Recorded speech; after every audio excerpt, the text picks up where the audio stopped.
Pourquoi un pervers narcissique revient toujours? Bonjour à vous, ici Stéphanie, j'espère que vous allez superbement bien. Si vous avez l'habitude d'attirer les pervers narcissiques, eh bien vous êtes en train de regarder la bonne vidéo. Je vous invite à la regarder vraiment jusqu'à la fin, parce que ce que je vais vous dire dans cette vidéo, ça va vous amener à voir les choses peut-être sous un autre angle. Et puis il va y avoir deux types de réactions, soit vous allez faire partie de la catégorie A de personnes, qui va simplement se dire « Ah oui, j'avais pas vu ça comme ça oh, mon Dieu, ça va juste révolutionner ma façon de voir les choses, je tombe des nues. » Ou alors vous allez faire partie de la catégorie B, et c'est ok, la catégorie B de personnes qui va être « C'est pas vrai, de toute façon, moi je suis qu'une victime dans cette histoire !» Et c'est ok, vous avez le droit de faire partie de la catégorie A ou de la catégorie B, peu importe. De toute façon, les informations viendront jusqu'à vous, la vérité viendra jusqu'à vous quand vous serez prêt à vraiment l'entendre.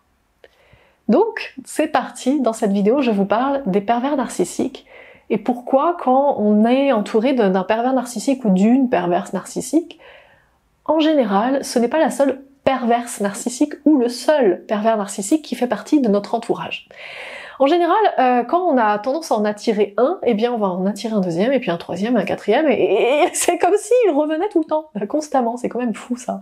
C'est quoi cette race de pervers narcissiques qui constamment revient? Alors c'est une blague, et puis pourquoi je le dis sous forme de blague? Parce que quand on attire un pervers narcissique, il n'y a jamais que le pervers narcissique et puis nous sommes que la pauvre victime dans cette histoire en train de subir ce que nous fait faire le méchant pervers narcissique. La vérité dans cette histoire, c'est que pour qu'il y ait une relation entre deux personnes, il faut deux personnes. Je répète. Pour qu'il y ait une relation entre deux personnes, il faut deux personnes, quel que soit le type de relation, que ce soit amitié, amour, peu importe, ou que ce soit simplement une relation de pervers narcissique à victime. Il faut donc deux personnes. Et quand je dis deux personnes, c'est qu'il faut qu'il y ait un accord des deux côtés. Par exemple, si vous voulez, si un de vos amis vient vous voir en train de vous dire « Est-ce que tu voudrais jouer un super jeu de plateau ?» et que vous dites non, eh bien cet ami ne peut pas jouer avec vous, parce que vous avez dit non. Vous comprenez? Eh bien dans la vie, c'est la même chose. Quand quelqu'un en face s'approche de vous, entre guillemets, métaphoriquement parlant, et vous dire « Hey, ça te dirait de jouer au jeu du pervers narcissique avec moi ?» On va dire que je suis pervers narcissique et que tu es la victime. Et si à ce moment-là, vous vivez une expérience avec en face de vous un pervers narcissique, c'est que vous avez accepté de jouer à ce jeu-là. Donc je vous dis ça pour replacer votre responsabilité là où elle est. C'est-à-dire que votre responsabilité est d'avoir accepté de jouer au jeu du pervers narcissique et de sa victime. Puisque ça commence à être connu maintenant que dans la vie, il n'y a pas que des pervers narcissiques, il y a aussi les complices dans cette histoire, les pervers narcissiques et les complices. Il n'y a pas juste les pervers narcissiques qui viennent me casser les burnes dans ma vie alors que moi j'ai rien demandé et que du coup je suis une pauvre victime dans cette histoire. Non, en fait c'est simplement que j'ai un conscient et j'ai un inconscient. Mon inconscient est beaucoup plus grand et prend beaucoup plus de décisions que mon conscient. Par exemple, mon conscient a cette taille-là, eh bien mon inconscient a la taille de la pièce. Et je prends des décisions avec mon conscient et mon inconscient. Mais bien que mon inconscient, j'en ai pas conscience, ça fait partie de moi quand même, ça m'appartient. Et parfois, en général, sur des plans inconscients, on va être OK pour être le complice d'un pervers narcissique. Donc je replace vraiment la responsabilité parce que c'est vraiment le premier point et c'est le plus important. Vous ne pouvez pas changer une relation si vous ne prenez pas vos responsabilités. Si vous pensez que vous subissez la situation, alors vous pouvez rien faire. Maintenant, si vous cherchez à prendre votre responsabilité et à comprendre que votre responsabilité se trouve à cet endroit précis, d'avoir cherché ce type de personne, d'avoir voulu jouer ce jeu avec ce type de personne, d'avoir dit « S'il vous plaît, je cherche un pervers narcissique pour pouvoir jouer avec lui. Est-ce qu'il y en aurait un à proximité? S'il vous plaît. » Et un pervers narcissique s'est approché, vous avez dit « Super, je vais pouvoir jouer avec toi. » Alors évidemment, tout ça de façon inconsciente. On est d'accord. Et puis évidemment, je vous le dis de façon fun et métaphoriquement parlant, mais c'est exactement ce qui s'est produit. Et quand vous arrivez à comprendre ça et à accepter ça, accepter votre rôle dans tout ça, vous allez donc pouvoir changer de rôle.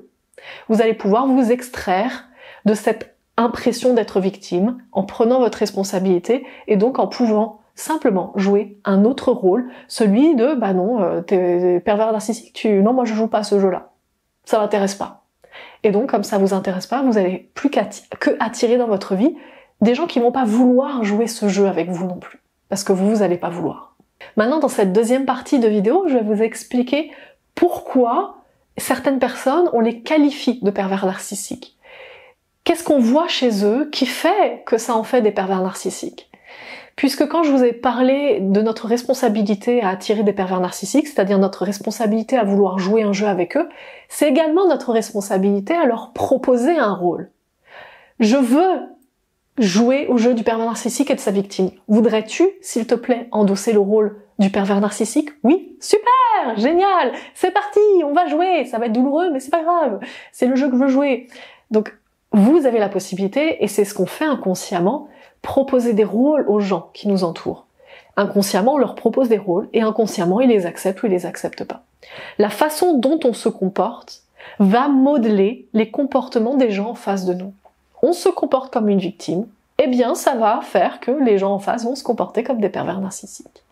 Les gens en face vont se comporter comme des gens qui profitent de nous. Mais cette histoire du pervers narcissique, la personne en face n'est pas réellement pervers narcissique. En fait, quand on commence à identifier quelqu'un en face de nous qui est pervers narcissique, la vérité qui se cache derrière tout ça, c'est que la personne en face de soi, on voudrait qu'elle soit d'une certaine manière. On voudrait qu'elle rentre dans un carré, comme ça, là, bien défini, avec un périmètre bien figé, bien défini, que la personne soit comme ça, comme ça, comme ça, comme ça, et pas autrement. Le problème, c'est que la personne est différente. Pourquoi la personne est différente? Parce qu'un être humain est tout. Un être humain peut être absolument tout et a son libre arbitre à chaque instant et peut décider à chaque instant d'être la meilleure personne du monde ou la pire enfoirée du monde. Et donc quand nous, on se dit oui, la personne en face, je la vois telle que j'ai envie de la voir, à venir dans ce périmètre et à rentrer dans un périmètre que j'ai défini et à ne surtout pas en sortir, eh bien en fait on est dans un espèce de mensonge, on est dans une espèce de rêve onirique, un espèce de truc, d'une projection qui n'existe pas, qui n'est pas la réalité. Et quand on est en train de se projeter, de s'imaginer l'autre, et que tout à coup, parfois, on a la réalité en face, eh bien il y a une espèce de décalage qui se crée entre comment on voit l'autre et comment est réellement l'autre. Et c'est ce décalage qui fait qu'on croit que l'autre est pervers narcissique, parce qu'on l'attend d'un certain côté. On s'attend à ce que l'autre fasse certaines actions parce qu'on l'imagine d'une certaine manière. On se dit oui mais l'autre il est comme ça, comme ça, comme ça. Alors en fait on fait juste que rêver l'autre, c'est pas la réalité. Et dès qu'on s'aperçoit de la réalité parfois, dès qu'on s'aperçoit de comment est réellement l'autre, il y a un tel écart entre comment on perçoit l'autre et comment il est réellement, comment on s'imagine l'autre et comment il est réellement, et c'est cet écart qui fait que tout à coup, on a l'impression de s'en prendre plein la figure, on a l'impression d'être abusé de l'autre, on a l'impression que l'autre nous ment, nous abuse, oui c'est ça, nous abuse, nous a utilisés, alors qu'en fait, la réalité, c'est qu'on était dans notre rêve, on était dans notre mensonge. Peut-être que ça vous parle, et si ça vous parle pas, je vous invite réellement à vous poser la question suivante, quelle est la personne perverse narcissique dans votre entourage? Et à aller creuser pour savoir réellement qui est vraiment cette personne. C'est-à-dire demander à vos proches, demander à d'autres personnes, comment ces autres personnes perçoivent la personne que vous qualifiez de pervers narcissique. Et là, vous allez normalement tomber des nues.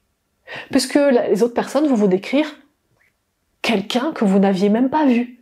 Et vous allez vous dire, mais non, cette personne n'est pas comme ça. Quoi, elle est gentille? Non, elle n'est pas gentille, elle est pervers narcissique.